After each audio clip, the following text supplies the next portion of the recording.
sebetulnya tanpa itu pun tetap bisa dilakukan menggunakan pengukuran tadi ya, alat meteran yang standar tadi, tapi memang itu membutuhkan suatu ada tabel khusus ya. Jadi kami punya itu untuk pasien kanker payudara yang kanan kirinya dioperasi, kami bisa lakukan penghitungan dengan menggunakan indeks tertentu dan kita bisa lihat, oh ini sudah masuk kategori ini dan lain sebagainya. Jadi limfoskintigrafi bisa dikerjakan. Yang terakhir adalah kalau itu kelenjarnya diambil, memang tidak bisa Bu, itu spontan dia muncul terbentuk kembali si kelenjarnya. Tetapi secara teori ada penelitian yang menyebutkan kalau salurannya yang terputus atau yang terpotong tadi itu mungkin dia bisa tumbuh lagi. Itu mungkin bisa tumbuh lagi. Tetapi ini memang penelitian masih awal. Sehingga itu juga yang mungkin menjelaskan kenapa pada beberapa pasien yang dilakukan pengangkatan itu nggak semuanya bengkak. 20-30%. Jadi mungkin saja bahwa saluran yang terputus tadi itu dia connect sendiri. Jumlah kelenjar getah bening itu sangat banyak. Biasanya itu di atas 20 ya. 20 ya, bisa 20 sampai dengan 30 di situ. Tetapi pada operasi biasanya yang kita lihat yang berisiko itu kalau sudah di atas 4 atau 5 ya, biasanya kalau dokter bedah onkologi itu mengambil minimal biasanya sekitar 10. Nah, itu memang sudah harus hati-hati untuk terhadap limfedema ini. Kurang lebih itu Ibu Linda, kalau ada yang kurang jelas bisa ditanyakan kembali. Terima kasih.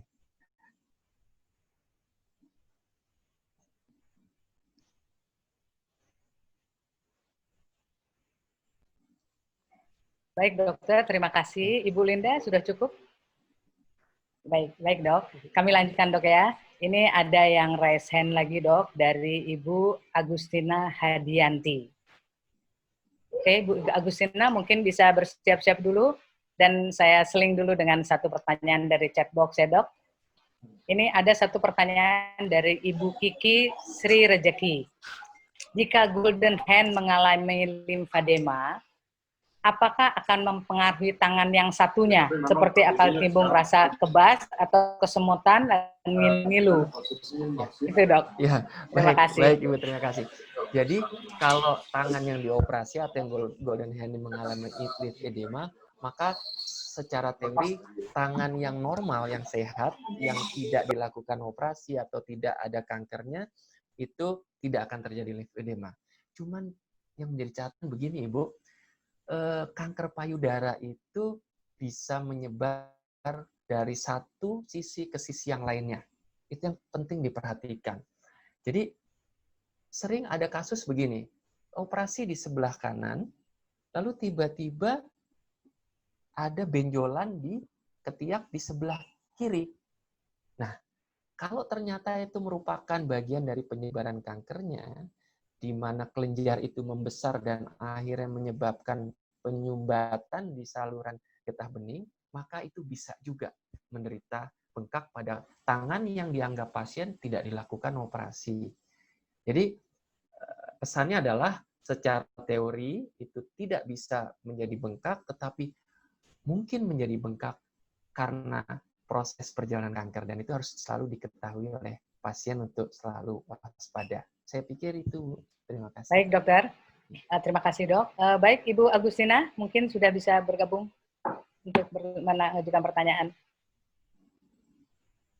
Ibu Agustina Hadianti, tolong di-unmute dulu Bu. Oke, silakan. Selamat siang Dr. Bayu. Maaf, saya pakai masker karena lagi di Darmais. Lagi mau order bone scan, dok. Ini dok, yang saya mau tanyain, ketika kan kita merasa nih kayak kemeng gitu ya dok ya. Terus kalau diginiin tuh saya raba ada beranjalan di golden hand ya. Padahal kita udah rawat supaya nggak terjadi seperti itu. Terus banyak aktivitas juga memakai tangan kiri, tapi terjadi aja di tangan kanan. Nah, saya punya arm sleeve, dok. Sleeve arm apa arm sleeve lah itu ya, yang dari BSN ya, dok. Saya pakai itu. Enakan, tapi kan, dok, ketika saya lepas, kok begitu lagi gitu. Nah, yang saya mau tanyain, Yang saya mau tanyakan itu berapa lama ya dok saya pakai itu, karena kan kayaknya nggak nyaman banget ya dok. Terus posisi tidur dok yang saya juga mau tanyakan. Posisi tidur ketika saya miring kanan itu kan tertekan ya dok ya. Nah saya akhirnya ke kiri terus atau berbaring, tapi kan dalam tengah-tengah itu kita tidak sadar tiba-tiba kayaknya kita sebelah kanan ke ini lagi, ke himpit lagi. Nah yang saya mau tanyakan, apakah itu mengganggu, yang menyebabkan golden hand kita itu meneng atau bagaimana gitu dok, sehingga posisi tidur itu harus benar-benar kita perhatikan gitu. Dan kalau kita ngurut, benarkah dok itu harus ke arah atas gitu, dipijitnya boleh gak sih dok kayak begitu gitu. Makasih dok. Baik. Makasih Bu Nani. Baik.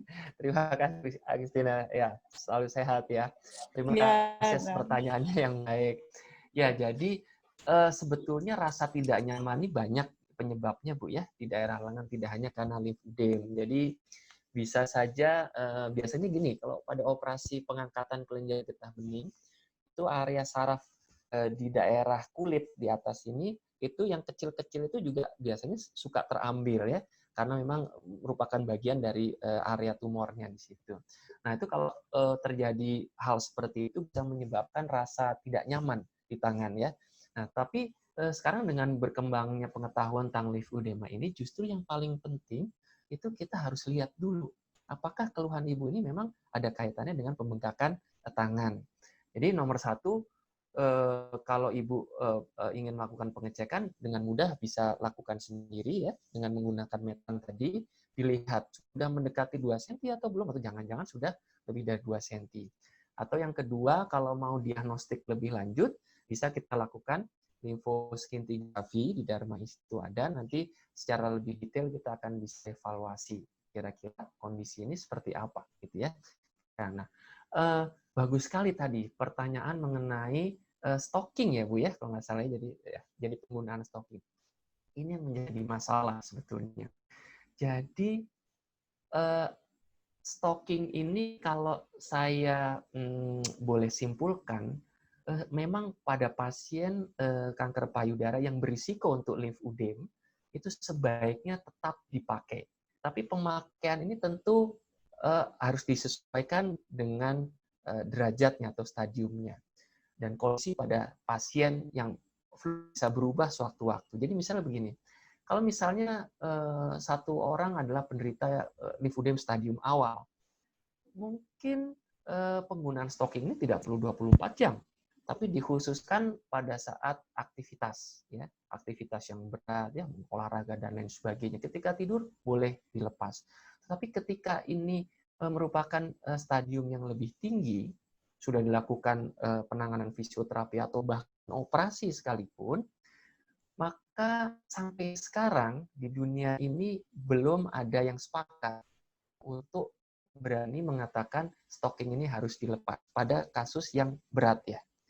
Jadi kasus stadium 2 atau 3, bukan operasi pun atau fisioterapi pun memang sebaiknya tetap dipakai. Jadi kalau boleh disimpulkan samanya untuk saat ini kita akan gunakan itu. Nah, salah satu keuntungan dari operasi yang dikembangkan sekarang, khususnya operasi pintas tadi atau kalau itu dilakukannya di stadium yang awal, beberapa laporan di dunia ini mengatakan bahwa banyak pasien mereka yang sudah tidak menggunakan stocking lagi, gitu. Nah, kalau merujuk kepada pengalaman yang sudah kami kerjakan, memang ada beberapa pasien, belum banyak memang, yang sudah mulai saya pantau untuk program melepas stocking. Dan bahkan ada yang pasiennya sendiri melepas stocking sudah setahun karena dia merasa nggak nyaman dan kondisi terakhir sih cukup baik. Jadi prinsipnya kelihatannya stocking ini memang akan tetap sebaiknya tetap digunakan. Ada indikasi ya dari waktu. Nah, itu Ibu mungkin yang bisa saya sampaikan. Terima kasih. Baik, terima kasih. Mungkin kita masih ada waktu untuk satu pertanyaan lagi, Dok. Bisa dipakai untuk yang raise hand ini ada Ibu Maryam Abdullah. Silakan Ibu Maryam Abdullah, apakah sudah siap? Masih 15 menit lagi ya. Boleh. Jadi mau sampai 10.30? Ya, Betul, Bu, baik. betul, Bu. Ya, baik.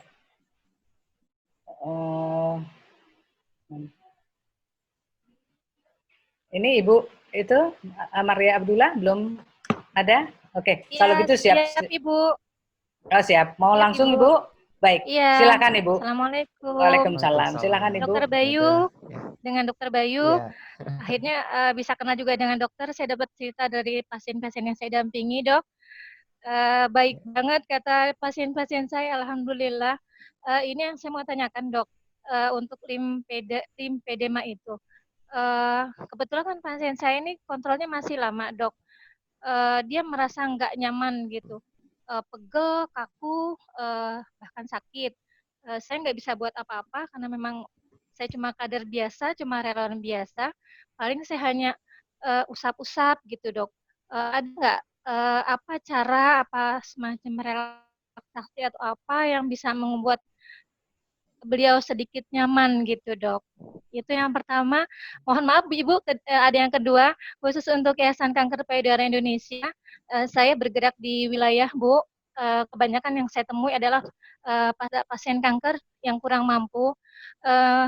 Adakah program dari Yayasan Kanker Payudara Indonesia untuk memberikan edukasi yang lebih ke masyarakat? Karena yang saya temui pasien-pasien kanker yang awalnya itu mereka kebanyakan tertutup, merasa bahwa penyakit itu adalah suatu kutukan atau apa gitu, Bu. Ada nggak program seperti itu untuk di masyarakat gitu? Karena kalau mengandalkan hanya dari medis atau puskes, tenaga mereka mungkin kurang. Mungkin itu saja. Terima kasih. Assalamualaikum warahmatullahi wabarakatuh. Waalaikumsalam warahmatullahi wabarakatuh. Baik Ibu, terima kasih. Luar biasa Ibu bisa bantu kita semua ya untuk aktif dalam menangani permasalahan kanker payudara ini.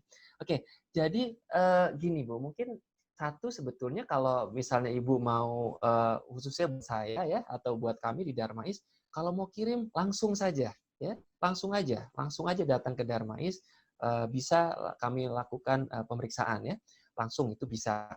Yang kedua kalau memang itu dirasa jauh, coba cari rumah sakit terdekat ya. Biasanya di rumah sakit tipe C atau tipe B mereka punya spesialis rehabilitasi medis. Jadi ahli untuk fisioterapi di situ ya. Coba konsultasi di sana, nanti ikuti sarannya seperti apa. Kalau itu pun tidak memungkinkan, oke, nggak masalah. Paling sederhana itu gunakan elastik perban. Ibu pasti tahu ya, elastik perban bukan mudah didapatkan di apotek ya. Jadi gunakannya elastik perban yang ukuran besar ya, sekitar 4 inci atau 6 inci, itu dibalut ya, agak kenceng nggak apa-apa ya, tapi jangan terlampau kenceng, disesuaikan dengan keluhan pasien ya. Itu dulu ya, karena dengan kompresi ini kalau diharapkan tekanan dari luar ini bisa mengalirkan, kalau ini memang ini lymphedema, dia bisa mengalirkan cairan dan untuk sementara bisa menangani menjawab keluhan pasien itu tadi. Jadi itu minimum yang bisa dilakukan. Tapi Ibu mau kirim langsung ke Darmais, kami kapanpun, anytime insya Allah kami bisa tangani itu. Sedikit mungkin untuk menjawab yang kedua, saya ikut sedikit ingin memberikan saran. Jadi sebetulnya salah satu yang kalau kami lihat ini sebetulnya salah satu yang positif dari pandemik ya, apa sebetulnya? Ada yang positif, selalu ada yang positif, yaitu adalah model edukasi seperti ini, model berbagi seperti ini. Jadi melalui webinar ya. Jadi program-program penyuluhan atau dan lain sebagainya mungkin bisa salah satunya difasilitasi seperti ini. Tentu nanti dengan kerjasama dengan YKPI dan kami sendiri khususnya bedah onkologi di Darmais, kami siap untuk edukasi kepada masyarakat di seluruh Nusantara bekerja sama dengan YKI dengan forum-forum seperti ini. Terima kasih. Baik dok, mungkin saya ajukan satu pertanyaan dari chat box nih dok. Dari Ibu Ellen Oltarina. Dok, apakah langkah operasi sudah dilakukan? Apakah dengan bengkak atau limfodema itu bisa muncul kembali? Jadi setelah dioperasi, limfodemanya akan muncul kembali. Atau bisa sembuh total dengan semua keluhan-keluhannya? Ini dok. Baik Ibu, itu Monggo silakan dok. pertanyaan, terima kasih. Pertanyaan sangat bagus sekali. Jadi salah satu penjelasan ya mengenai risiko operasi ini adalah apa? Pasti adalah kita bicara tentang kekambuhan. Bisa nggak muncul lagi?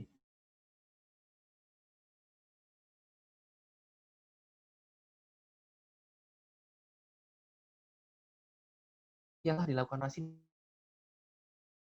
lagi. Tetapi kita lihat pasiennya.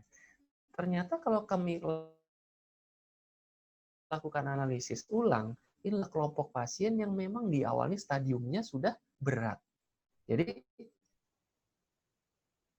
saya lakukan operasi pembiusan lokal, ketika selesai operasi saat itu dia langsung bilang, ini kok kenceng dok, langsung katanya. Itu spontaneously pada saat itu. Itu salah satu case yang ekstrim. Jadi subjektif symptom pada seri penelitian kami ini signifikan sekali. Tetapi objektif, nah ini harus saya sampaikan. Apa ukurannya sama, maka mungkin saya akan sampaikan kelihatan itu sulit.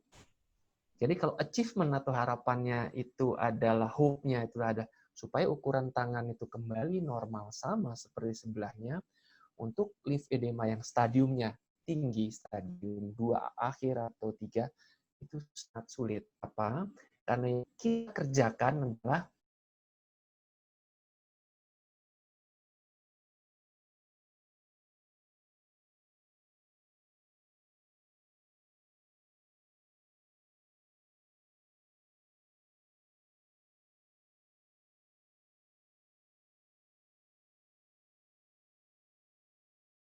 sehingga mungkin kita bisa mengatakan bahwa oke, lymphedema kita bisa treatment baik subjektif maupun secara objektif. Saya kira itu Ibu. Terima kasih.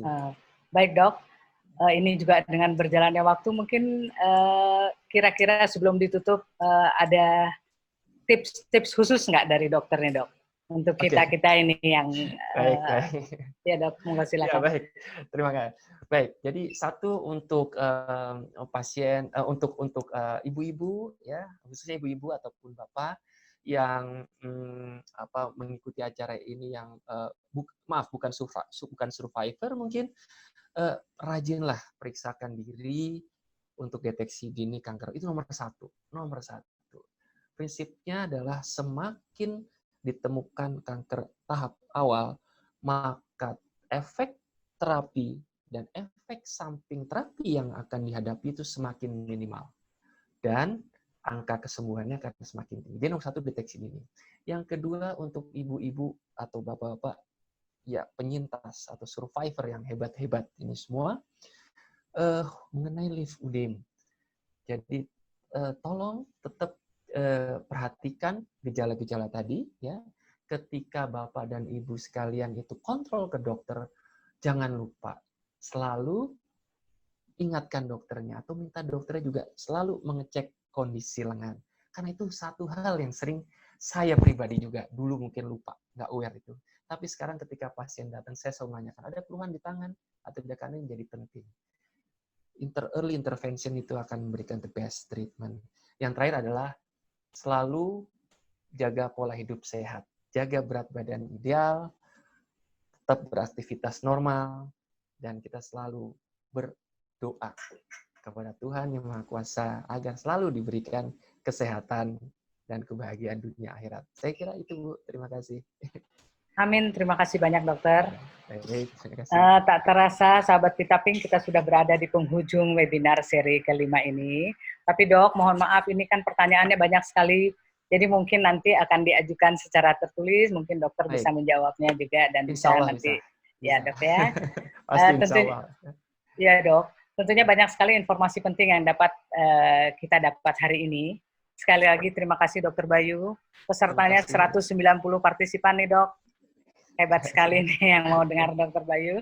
Dan sebagai penutup kita kembali ke Ibu Linda Agung Gumelar sebagai penggagas serial webinar Kanker Payudara YKPI. Silakan Ibu, mohon untuk sekaligus menutup acara ini.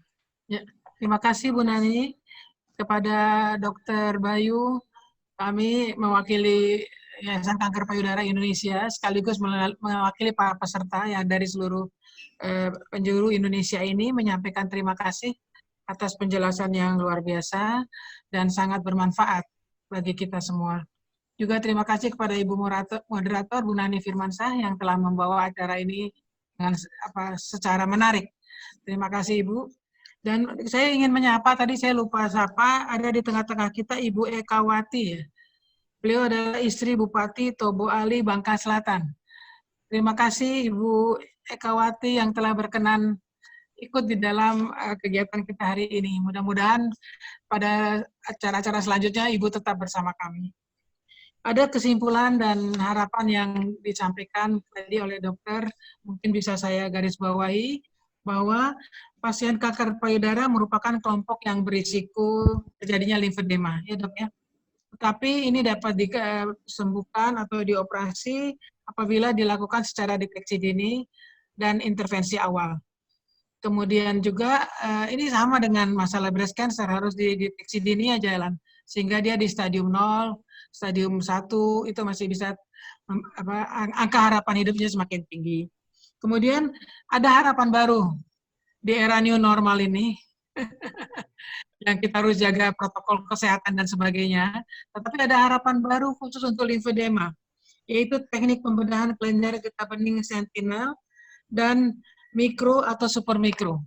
Jadi ini satu harapan baru yang ditawarkan, yang diberikan oleh Dr. Bayu dari perkembangan kesehatan khususnya limfedema di dunia ya. Mudah-mudahan ini bisa menjadi satu semangat bagi kita khususnya para ibu-ibu yang mengalami masalah limfedema sepanjang itu di awal. Mohon segera diperhatikan karena memang ini adalah kedua kali YKPI melakukan semacam talk show seperti ini tentang limfedema. Kira-kira 3 tahun yang lalu kami lakukan juga, dok, tapi masih dalam tatap muka. Itu memang pertanyaannya luar biasa, dok. Lebih banyak pertanyaan tentang masalah limfedema daripada pertanyaan tentang kanker payudara deteksi dini. Mungkin karena memang masalah limfedema ini selama ini kita kurang ada informasinya ya dok ya. Jadi kita sangat terima kasih sekali Dr. Bayu, mudah-mudahan satu kali ini bisa ke depan tetap melakukan Insyaallah ya. Membantu kami YKPI. Kemudian tadi Bu Nani ada pertanyaan, penyampaian juga banyak sekali pertanyaan, lebih dari 99 pertanyaan. Yang baru dijawab hanya beberapa gelintir karena saya ngambil satu sesi untuk bertanya. Mudah-mudahan dokter dan tim berkenan nanti untuk menjawabnya, kami akan kirim ke dokter. Harapannya tentu tadi yang sudah disampaikan oleh dokter bahwa deteksi dini ini penting sekali, kemudian jaga kesehatan, dan juga kita selalu harus lakukan olahraga sesuai dengan kemampuan kita, para survivors, tentu dengan dia punya kemampuan yang masyarakat umum yang sehat, lakukanlah dengan sebaik-baiknya dengan cara hidup yang sehat. Saya kira itu Bu Nani, dan sebelum menutup acara ini, kami umumkan bahwa serial webinar ke-6 kanker payudara di era new normal berikutnya, yaitu akan dilaksanakan tanggal 17 Juli. Topiknya adalah kanker payudara akibat turunan, myth or fact, yang akan disampaikan oleh Dr. Bob Adinata. Beliau Kepala Instalasi Deteksi Dini Kanker Payudara, kanker di Rumah Sakit Kanker Darmais. Jadi mohon ibu-ibu nanti kita akan segera share juga flyernya untuk bisa segera mendaftar kepada administrasi kita. Dengan demikian maka acara webinar kali ini, webinar ke-5 yang diselenggarakan oleh Yayasan Kanker Payudara Indonesia dengan narasumber Dr. Bayu Brahma yang luar biasa. Dok, dokter aset bangsa loh dok. Jaga kesehatan ya dok ya. Oh iya Ya. pasti. Ya, kita dengan situasi COVID dan sebagainya Iya, ini, iya. kami sangat prihatin, apalagi Iya, dengan spesialis-spesialis bedah onkologi yang jumlahnya nggak banyak ya dok. iya, Mudah-mudahan Bapak dokter beserta seluruh dokter-dokter di Indonesia, tenaga perawat dan semuanya dijaga kesehatannya oleh Allah Subhanahu wa Ta'ala.